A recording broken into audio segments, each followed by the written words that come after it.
ಒಬ್ಬ ಬಡ ಕುಟುಂಬದ ಹುಡುಗ ಹಣದ ಸಮಸ್ಯೆಯಿಂದ ಯಾವಾಗಲೂ ಕಷ್ಟದಲ್ಲಿರುತ್ತಿದ್ದ. ಅವನಿಗೆ ಅನ್ಸುತ್ತೆ ಜಾಸ್ತಿ ದುಡ್ಡು ಸಂಪಾದನೆ ಮಾಡ್ಬೇಕಂದ್ರೆ ಬಿಸ್ನೆಸ್ ಮಾಡಲೇಬೇಕು ಅಂತ. ಎಲ್ಲರಿಗೂ ಟೀ ಕಾಫಿ ಅಂದ್ರೆ ತುಂಬಾ ಇಷ್ಟ. ನಾನ್ಯಾಕೆ ಒಂದು ಅಂಗಡಿ ಓಪನ್ ಮಾಡಬಾರದು? ಅಲ್ಲಿಂದ ಅವನ ಬಿಸ್ನೆಸ್ ಸ್ಟಾರ್ಟ್ ಆಗುತ್ತೆ. ಒಂದು ಚಿಕ್ಕ ಅಂಗಡಿಯಿಂದ ಸ್ವಲ್ಪ ಸ್ವಲ್ಪವಾಗಿ ಅವನ ಕಷ್ಟ ಪ್ರಾಫಿಟ್ ಅಲ್ಲಿ ಬದಲಾಗ್ತಾ ಹೋಗುತ್ತೆ. ಆ ಒಂದು ಚಹಾ ಅಂಗಡಿಯಿಂದ ಅವನು ಶ್ರೀಮಂತನಾಗುತ್ತಾನೆ. ಇವಾಗ ಅವನ ಹತ್ರ 100ಕ್ಕಿಂತ ಹೆಚ್ಚು ಚಹಾ ಫ್ರಾಂಚೈಸಿಗಳಿವೆ. ಈಗ ಜನರು ಅವನ ಹೆಸರಿನಲ್ಲಿ ಚಹಾ ಕುಡಿಯಲು ಬರುತ್ತಾರೆ. ಇದೇ ತರ ನೀವು ಬಿಸ್ನೆಸ್ ಮಾಡಲು ಟಾಪ್ 5 ಫ್ರಾಂಚೈಸಿಗಳು ಯಾವುವು ಅಂತ ಈ ವಿಡಿಯೋದಲ್ಲಿ ತಿಳಿದುಕೊಳ್ಳೋಣ. ಕೊನೆಯ ಬಿಸ್ನೆಸ್ ನನ್ನ ಫೇವರೇಟ್. ಆ ಬಿಸ್ನೆಸ್ ನಲ್ಲಿ ನೀವು 200%ಗಿಂತ ಹೆಚ್ಚು ಲಾಭ ಗಳಿಸಬಹುದು. ಮೊದಲನೇದಾಗಿ ಪತಂಜಲಿ ಸ್ಟೋರ್. ನೀವು ಕೇಳಿರಬಹುದು, ಪತಂಜಲಿ ಸ್ಟೋರ್ ಫ್ರಾಂಚೈಸಿ ತೆಗೆದುಕೊಂಡು ತುಂಬಾ ಜನ ಕೋಟ್ಯಾಧಿಪತಿಗಳಾಗಿದ್ದಾರೆ. ಇದು 100% ನಿಜ.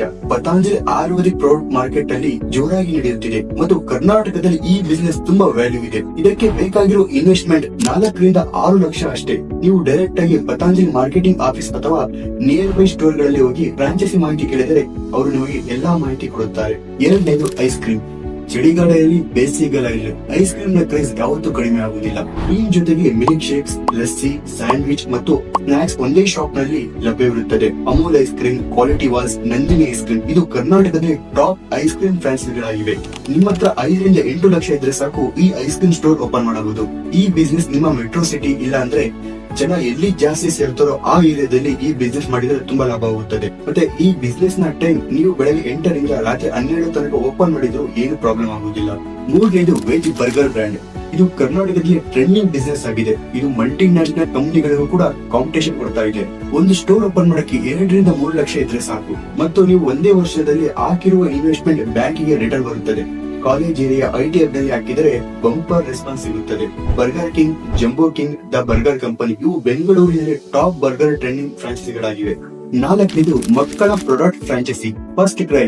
ಇದು ಮಕ್ಕಳ ಟಾಯ್ಸ್, ಬೇಬಿ ಕೇರ್ ಐಟಮ್ಸ್ ಗಾಗಿ ಭಾರತದಲ್ಲಿ ಟಾಪ್ ಬ್ರ್ಯಾಂಡ್ ಆಗಿದೆ. ಅರ್ಬನ್ ಏರಿಯಾ ಅಥವಾ ಡೆವಲಪಿಂಗ್ ಸಿಟೀಸ್ ಅಂದ್ರೆ ಹುಬ್ಬಳ್ಳಿ, ಮಂಗಳೂರು, ಮೈಸೂರು, ಬೆಂಗಳೂರು ಇಂತಹ ಕಡೆಗಳಲ್ಲಿ ಇದಕ್ಕೆ ತುಂಬಾ ಡಿಮ್ಯಾಂಡ್ ಇದೆ.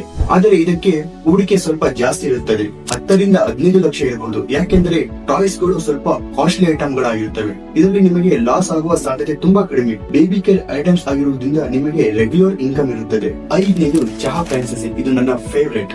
ಯಾಕಂದ್ರೆ ಇಡೀ ಭಾರತದಲ್ಲಿ ಫೇಮಸ್ ಆಗಿರುವ ಬಿಸ್ನೆಸ್ ಅಂದ್ರೆ ಇದು ಒಂದೇ. ಚಿಕ್ಕ ಕಪ್ ನಲ್ಲಿ ಟೀ ಕಾಫಿ ಕುಡಿಯೋದು ಅಂದ್ರೆ ಅದು ಎಲ್ಲರಿಗೂ ಇಷ್ಟ. ಇದಕ್ಕೆ 100 ಸ್ಕ್ವೇರ್ ಫೀಟ್ ಜಾಗ ಇದ್ರೆ ಸಾಕು. ಲೇಬರ್ ಕಾಸ್ಟ್ ಕಡಿಮೆ, ಮಾರ್ಜಿನ್ ಜಾಸ್ತಿ. ಇದಕ್ಕೆ ಇನ್ವೆಸ್ಟ್ಮೆಂಟ್ 5 ರಿಂದ 6 ಲಕ್ಷ ಆಗುತ್ತದೆ. ಈ ಬಿಸ್ನೆಸ್ ಮಾಡಿದವರು 6 ತಿಂಗಳಲ್ಲಿ ಇಲ್ಲ 1 ವರ್ಷದಲ್ಲಿ ಇನ್ವೆಸ್ಟ್ಮೆಂಟ್ ಗಿಂತ ಡಬಲ್ ಹಣ ಗಳಿಸಿದ್ದಾರೆ. ಕರ್ನಾಟಕದಲ್ಲಿ ತುಂಬಾ ಚಹಾ ಫ್ರಾಂಚೈಸಿಗಳಿವೆ. ಇದನ್ನು ನೀವೇ ಸರ್ಚ್ ಮಾಡಿ ಯಾವ್ದು ನಿಮಗೆ ಕಡಿಮೆ ಇನ್ವೆಸ್ಟ್ಮೆಂಟ್ ಅಲ್ಲಿ ಜಾಸ್ತಿ ಪ್ರಾಫಿಟ್ ಸಿಗುತ್ತೆ ಅಂತ ಯೋಚನೆ ಮಾಡಿ ಈ ಬಿಸ್ನೆಸ್ ಶುರು ಮಾಡಬಹುದು. ಕೊನೆಯದಾಗಿ ಒಂದು ಸಣ್ಣ ಟಿಪ್ಸ್. ಫ್ರಾಂಚೈಸ್ ತಗೋಬೇಕಂದ್ರೆ ಬ್ಲೈಂಡ್ ಆಗಿ ಟಾಪ್ ಬ್ರ್ಯಾಂಡ್ ಯಾವ್ದು ಇರುತ್ತೆ ಅಂತ ನೋಡಿ ಫ್ರಾಂಚೈಸಿ ತಗೋಬಾರ್ದು. ನಿಮ್ಮ ಪ್ಯಾಷನ್ ಎಲ್ಲಿದೆ, ಮಾರ್ಕೆಟ್ ಯಾವ ಪ್ರಾಡಕ್ಟ್ ಗೆ ಓಪನ್ ಆಗಿದೆ, ಯಾವ ಸ್ಥಳದಲ್ಲಿ ಯಾವ ಬಿಸ್ನೆಸ್ ಮಾಡಿದ್ರೆ ಪ್ರಾಫಿಟ್ ಆಗುತ್ತೆ ಅಂತ ಸ್ಮಾರ್ಟ್ ಆಗಿ ಪ್ಲಾನ್ ಮಾಡಬೇಕು. ಹಾರ್ಡ್ ವರ್ಕ್ ಅಂಡ್ ಡೆಡಿಕೇಶನ್ ಇದ್ರೆ ಸಕ್ಸಸ್ ಸಿಗೋದು ಖಂಡಿತ. ನೀವು ಆಫ್ಲೈನ್ ಬಿಸ್ನೆಸ್ ಮಾಡಿ ಅದನ್ನ ಆನ್ಲೈನ್ ನಲ್ಲಿ ಪ್ರಮೋಟ್ ಮಾಡಬೇಕು ಅಥವಾ ಅಡ್ವರ್ಟೈಸ್ಮೆಂಟ್ ರನ್ ಮಾಡಬೇಕು ಅಂದ್ರೆ ಇದಕ್ಕೆ ಡಿಜಿಟಲ್ ಮಾರ್ಕೆಟಿಂಗ್ ಅಂತಾರೆ. ನಿಮ್ಮ ಬಿಸ್ನೆಸ್ ಗೆ ಡಿಜಿಟಲ್ ಮಾರ್ಕೆಟಿಂಗ್ ಮತ್ತು ಸೋಷಿಯಲ್ ಮೀಡಿಯಾ ಮಾರ್ಕೆಟಿಂಗ್ ಮಾಡಬೇಕಂದ್ರೆ ನಮ್ಮ ಕಂಪನಿಗೆ ಕಾಂಟ್ಯಾಕ್ಟ್ ಮಾಡಿ. ನಾವು 100ಕ್ಕೂ ಹೆಚ್ಚು ಬಿಸ್ನೆಸ್ ಗಳನ್ನು ಡಿಜಿಟಲ್ ಮಾರ್ಕೆಟಿಂಗ್ ಮುಖಾಂತರ ಸಕ್ಸಸ್ಫುಲ್ ಬಿಸ್ನೆಸ್ ಆಗಿ ಮಾಡಿದ್ದೇವೆ. ನಮ್ಮ ಕಾಂಟ್ಯಾಕ್ಟ್ ಡೀಟೇಲ್ಸ್ ಡಿಸ್ಕ್ರಿಪ್ಷನ್ ಕೊಟ್ಟಿರ್ತೇವೆ. ಈ ವಿಡಿಯೋ ಇಷ್ಟ ಆಗಿದೆ ಒಂದು ಲೈಕ್ ಮಾಡಿ ಮತ್ತು ನಿಮ್ಮ ಕಾಮೆಂಟ್ಸ್ ನ ತಪ್ಪದೆ ತಿಳಿಸಿ.